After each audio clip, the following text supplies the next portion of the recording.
Russia ഇന്ത്യക്ക് നൽകിയിരിക്കുന്ന offer American president ട്രംപിനെ പോലും ഞെട്ടിച്ചിരിക്കുകയാണ്. ലോകത്ത് ഇന്നേ വരെ ഒരു രാജ്യത്തിന് മറ്റൊരു രാജ്യം കൊടുത്തിട്ടുള്ളതിൽ വെച്ച് ഏറ്റവും വലിയൊരു ഓഫറാണ് ഇന്ത്യക്ക് റഷ്യ നൽകിയിട്ടുള്ളത്. കുറച്ചും കൂടെ വ്യക്തമായി പറഞ്ഞാൽ ഇന്ന് വരെ ലോകത്ത് ഒരു രാജ്യവും ഇതുപോലെ ഒരു ഓഫർ മറ്റൊരു രാജ്യത്തിന് കൊടുത്തിട്ടുണ്ടാവില്ല. ഇന്ത്യയുമായിട്ടുള്ള പ്രതിരോധ രംഗത്തെ സഹകരണം മെച്ചപ്പെടുത്തുവാനും അത് കൂടുതൽ ആഴത്തിലുള്ളതാക്കുക എന്ന ലക്ഷ്യത്തോടെയും റഷ്യ ഇന്ത്യക്ക് നൽകിയിരിക്കുന്ന ഓഫേഴ്സിനെ കുറിച്ചാണ് ഇനി പറയാൻ പോകുന്നത്. റഷ്യയുടെ 5ാം തലമുറ യുദ്ധവിമാനമായിട്ടുള്ള Su-57 ആണ് അതിൽ ഒന്നാമത്തേത്. നേരത്തെ നമ്മൾ പല വാർത്തകളിലൂടെയും കണ്ടതാണ്. 100% സാങ്കേതികവിദ്യ കൈമാറ്റത്തോടെ ഇന്ത്യയിൽ തന്നെ ഇവ നിർമ്മിക്കാൻ പറ്റുന്ന തരത്തിലാണ് റഷ്യ നമുക്ക് ഓഫർ ചെയ്തിരിക്കുന്നത്. ഇതിന് തൊട്ടു പിന്നാലെ തന്നെ മറ്റൊരു ഓഫർ കൂടി റഷ്യയുടെ ഭാഗത്തു നിന്ന് വന്നിട്ടുണ്ടെന്നാണ് സൂചന. അതായത് ഇന്ത്യയുടെ വിവിധോദ്ദേശ യുദ്ധവിമാനങ്ങളുടെ നിരയിലേക്ക് Su-35 എന്ന് പറയുന്ന യുദ്ധവിമാനവും റഷ്യ വാഗ്ദാനം ചെയ്തിരിക്കുകയാണ്. ചൈനയ്ക്ക് നേരത്തെ റഷ്യ കൊടുത്തിട്ടുള്ള ഒരു യുദ്ധവിമാനമാണിത്. ആ യുദ്ധവിമാനമാണ് ഇന്ത്യക്ക് ഇപ്പോൾ റഷ്യ ഓഫർ ചെയ്തിരിക്കുന്നത്. Su-57 എന്ന് പറയുന്നത് 5ാം തലമുറ യുദ്ധവിമാനമാണെങ്കിൽ ഈ Su-35 എന്ന് പറയുന്നത് ഒരു 4.5 ജനറേഷനിൽ പെടുത്താവുന്ന യുദ്ധവിമാനമാണ്. മൂന്നാമതായിട്ട് റഷ്യ ഇന്ത്യക്ക് നൽകിയിരിക്കുന്ന ഓഫർ വളരെ പ്രധാനമാണ്. റഷ്യയുടെ ബോംബർ വിമാനമായിട്ടുള്ള Tu-160 ഇതൊരു സ്ട്രാറ്റജിക് ബോംബറാണ്. ലോകത്തിലെ തന്നെ ഏറ്റവും വലിയ ബോംബർ യുദ്ധവിമാനങ്ങളിൽ ഒന്നാണിത്. ഈ വിമാനവും ഇന്ത്യക്ക് ഓഫർ ചെയ്തിരിക്കുകയാണ്. ഇതൊരു super sonic long range bomber വിമാനമാണ്. Tu-160 എന്ന് പറയുന്നത് ലോകത്തിലെ തന്നെ ഏറ്റവും മികച്ച ബോംബറുകളിൽ ഒന്നാണ്. ഹെവി ആയിട്ടുള്ള ബോംബേഴ്സ് വഹിക്കാൻ ശേഷിയുള്ള, ആക്രമണം നടത്താൻ ശേഷിയുള്ള, റഡാറുകളെ വെട്ടിച്ച് ലോകത്ത് എവിടെയും പോയി ആക്രമണം നടത്താൻ ശേഷിയുള്ള ഈ ഒരു ബോംബർ വിമാനം ഇന്ത്യക്ക് റഷ്യ ഓഫർ ചെയ്തിരിക്കുകയാണ്. നമുക്കറിയാവുന്ന പോലെ ലോകത്ത് പ്രധാനമായിട്ട് രണ്ട് രാജ്യങ്ങളുടെ കയ്യിലാണ് ബോംബർ വിമാനങ്ങൾ ഉള്ളത്. അമേരിക്കയുടെയും റഷ്യയുടെയും കയ്യില. ഇപ്പൊ ചൈന റഷ്യയുടെ സഹായത്തോടെ ഒരു ബോംബർ വിമാനം ഡെവലപ്പ് ചെയ്തു എന്നും ചെയ്യുന്നുണ്ട് എന്നും ഒക്കെയുള്ള വാർത്തകൾ വരുന്നുണ്ട്. പൂർണ്ണമായും അത് ഉപയോഗത്തിലായോ എന്ന് നമുക്കറിയില്ല. എന്തായാലും ഏറ്റവും പ്രധാനമായ 2 ബോംബർ വിമാനങ്ങൾ ഉള്ളത് ഒന്ന് അമേരിക്കയ്ക്കും മറ്റൊന്ന് റഷ്യയ്ക്കുമാണ്. ആ റഷ്യയുടെ ഏറ്റവും മികച്ച ബോംബർ വിമാനമാണ് അവർ ഇന്ത്യക്ക് ഓഫർ ചെയ്തിരിക്കുന്നത്. ഇനി 4ാമത്തെ റഷ്യയുടെ ഓഫർ വളരെ പ്രധാനമാണ്. അതായത് S-400 എന്ന് പറയുന്ന ലോകത്തിലെ ഏറ്റവും മികച്ച വ്യോമ പ്രതിരോധ സംവിധാനങ്ങൾ ഇന്ത്യ റഷ്യയിൽ നിന്ന് വാങ്ങിയതാണ്. അതിൻ്റെ ഏറ്റവും അഡ്വാൻസ്ഡ് വേർഷനാണ് S-500.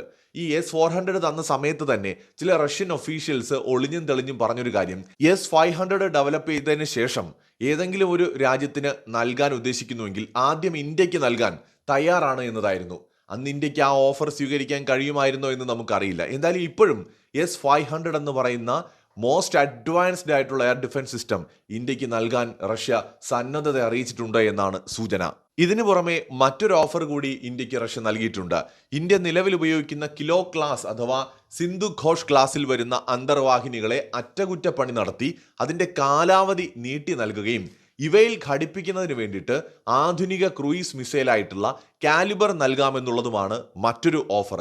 ഏകദേശം 2000 കിലോമീറ്റർ വരെ ദൂരപരിധിയുള്ള ഒരു മിസൈലാണിത്. ഈ മിസൈലും ഇന്ത്യക്ക് നൽകാമെന്ന് റഷ്യ ഓഫർ ചെയ്തിരിക്കുകയാണ്. ഇതോടൊപ്പം തന്നെ മറ്റൊരു വാർത്ത കൂടി കിട്ടുന്നുണ്ട്. റഷ്യയുടെ വൊറോണിഷ് റഡാർ സംവിധാനം ഇന്ത്യക്ക് റഷ്യ ഓഫർ ചെയ്തിട്ടുണ്ട് എന്നുള്ളതാണ് ആ വാർത്ത. ഇതെല്ലാം നമുക്ക് 100% ഇന്ത്യയോ റഷ്യ ഒഫീഷ്യലായിട്ട് കൺഫേം ചെയ്തിട്ടില്ല. പക്ഷേ അന്താരാഷ്ട്ര മാധ്യമങ്ങളിലും ഇന്ത്യൻ ദേശീയ മാധ്യമങ്ങളിലുമൊക്കെ വാർത്തകൾ വന്നു തുടങ്ങിയിട്ടുണ്ട്. അതായത് ഈ ഒരു വൊറോണിഷ് റഡാർ കൂടി ഇന്ത്യക്ക് റഷ്യ ഓഫർ ചെയ്തിരിക്കുമ്പോൾ ഇതൊരു ചെറിയ കാര്യമല്ല. റഷ്യ വളരെ അഡ്വാൻസ്ഡ് ആയിട്ടുള്ള അവരുടെ ടെക്നോളജീസ് ആണ് നമുക്ക് ഓഫർ ചെയ്തിരിക്കുന്നത്. ഈ വൊറോണിഷ് റഡാർ എന്ന് പറയുന്നത് ലോകത്തിലെ ഏറ്റവും അഡ്വാൻസ്ഡ് ആയിട്ടുള്ള ഏകദേശം 8000 കിലോമീറ്റർ പരിധിയിലുള്ള ഏത് ആക്രമണത്തെയും തിരിച്ചറിയാൻ കഴിയുന്ന ഒരു റഡാർ സംവിധാനമാണ്. ഇത് ഇന്ത്യക്ക് കിട്ടുകയാണെങ്കിൽ ഇന്ത്യയുടെ എയർ ഡിഫൻസ് സിസ്റ്റംസ് എത്ര മടങ്ങ് പവർഫുൾ ആവുമെന്ന് നമുക്ക് ഊഹിക്കാവുന്നതേ ഉള്ളൂ. ഓൾറെഡി നമ്മുടെ കയ്യിൽ ഉള്ളത് വെച്ച് നമ്മൾ ഇത്രയും ബെറ്റർ ആയിട്ടുണ്ടെങ്കിൽ ഈ ഒരു റഡാർ സംവിധാനം കൂടി കിട്ടുമ്പോൾ അത് കൂടുതൽ പവർഫുൾ ആയിട്ട് മാറും. ഇതിന് പുറമെ 5ാം തലമുറ യുദ്ധവിമാനം, 4.5 ജനറേഷനിൽ പെടുന്ന യുദ്ധവിമാനം, അതോടൊപ്പം തന്നെ ബോംബർ വിമാനം, S-500 എന്ന് പറയുന്ന വേൾഡിലെ ഏറ്റവും അഡ്വാൻസ്ഡ് ആയിട്ടുള്ള എയർ ഡിഫൻസ് സിസ്റ്റം, അങ്ങനെ എത്ര വലിയൊരു ഓഫറാണ് ഇന്ത്യയുടെ മുമ്പിൽ റഷ്യ വെച്ചിട്ടുള്ളത്. ഒരു അമേരിക്കൻ പ്രസിഡന്റിനോ അല്ലെങ്കിൽ ലോകത്ത് മറ്റേതെങ്കിലും ഒരു രാജ്യത്തിനോ ഒരിക്കലും ഇങ്ങനൊരു ഓഫർ ഇന്ത്യക്ക് നൽകാൻ കഴിയില്ല. US-ന് സ്വപ്നം കാണാൻ പോലും പറ്റില്ല. കാരണം അവർക്ക് എന്നും ഭയമാണ്. ഇന്ത്യയുമായിട്ടുള്ള സൗഹൃദം അത്രത്തോളം മികച്ചതായതുകൊണ്ടും ഇന്ത്യ ഒരു കാലത്തും ചതിക്കില്ല എന്ന ഉത്തമ ബോധ്യമുള്ളതുകൊണ്ടും റഷ്യ ഇന്ത്യയുടെ മുമ്പിൽ വച്ചിരിക്കുന്ന ഓഫേഴ്സ് എന്ന് പറയുന്നത് വേറെ ലെവൽ ഓഫേഴ്സ് ആണ്. ഇനി ഇതിന്റെ പുറകിൽ മറ്റെന്തെങ്കിലുമൊക്കെ ഡിമാൻഡ് റഷ്യയ്ക്കുണ്ടോ എന്നൊന്നും നമുക്കറിയില്ല. കാരണം ഒഫീഷ്യലായിട്ട് ഇതിനെക്കുറിച്ച് നമുക്ക് എവിടെയും ഒരു സ്റ്റേറ്റ്മെന്റ്സും കാണാൻ കഴിയില്ല. വാർത്താ മാധ്യമങ്ങളിൽ വന്നിട്ടുള്ള ഒരു റിപ്പോർട്ട് മാത്രമാണ്. ശരിക്കും റഷ്യ ഇങ്ങനെ ഒരു ഓഫർ നൽകിയിട്ടുണ്ടെങ്കിൽ ചിലപ്പോൾ ഇന്ത്യ അത് സ്വീകരിക്കാനുള്ള സാധ്യത വളരെ കൂടുതലാണ്. കാരണം ഇന്ത്യയെ സംബന്ധിച്ചിടത്തോളം നമ്മൾ ശരിയാണ് റഷ്യയുടെ മേലുള്ള ആശ്രിതത്വം കുറയ്ക്കാൻ ശ്രമിക്കുന്നുണ്ടെങ്കിലും സ്വയം പര്യാപ്തത നേടുന്നതുവരെ തീർച്ചയായിട്ടും നമുക്ക് ട്രസ്റ്റ് ചെയ്ത് വാങ്ങാൻ പറ്റുന്ന ആയുധങ്ങൾ റഷ്യൻ ആയുധങ്ങൾ തന്നെയാണ്. എന്തായാലും ഇന്ത്യ ഇത്രയും ഓഫറുകൾ റഷ്യ വെച്ചിട്ടുണ്ടെങ്കിൽ അതിൽ ചിലതെങ്കിലുമൊക്കെ സ്വീകരിക്കാനുള്ള സാധ്യത വളരെ കൂടുതലാണ്. മറ്റൊരു വീഡിയോയുമായി വീണ്ടും വരാം.